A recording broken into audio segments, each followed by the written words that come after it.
the little sheep who wanted to help the world. In the heart of the Whispering Woods lay a meadow of gold and emerald. While the other sheep spent their days napping in the tall grass, a young sheep named Silas had a heart that hummed with a different tune. Silas was small and soft, with wool as white as a summer cloud and eyes that sparkled with a gentle light. He didn't want to just eat the grass. He wanted to make the world a better place. One morning, Silas found a tiny daisy drooping in the heat. Its petals were dry and brittle. Instead of walking past, Silas trotted to the nearby brook. He carefully balanced a large, waxy leaf in his mouth, filled it with cool water, and carried it back to the thirsty flower. With a gentle tilt of his head, he let the droplets fall. The stream that ran through the meadow was choked with fallen branches and old stones, making the water muddy and slow. Silas spent his afternoon tugging at the debris.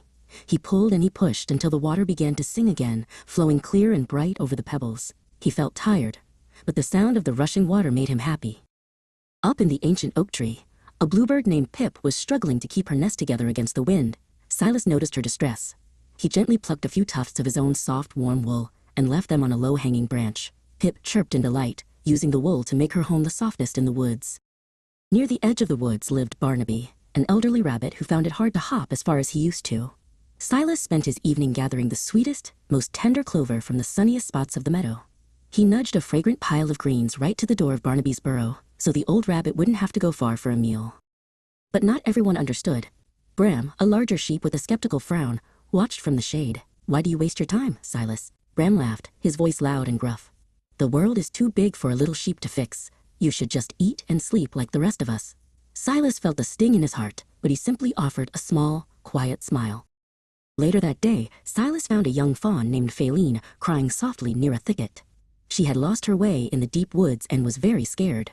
Silas didn't say much. He just sat down beside her, his warm wool pressed against her trembling side.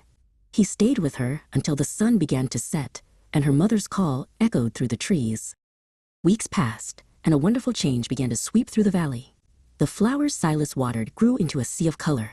The stream he cleaned brought fresh life to the bank.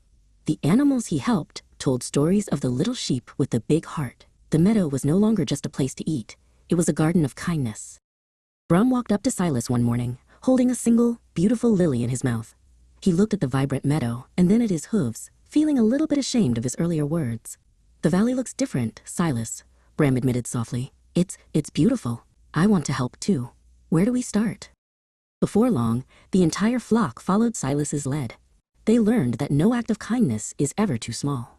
Together, they cleared the paths and tended to the woods. Because of one little sheep who dared to care, the whole world grew a little brighter, a little softer, and a whole lot more beautiful for everyone.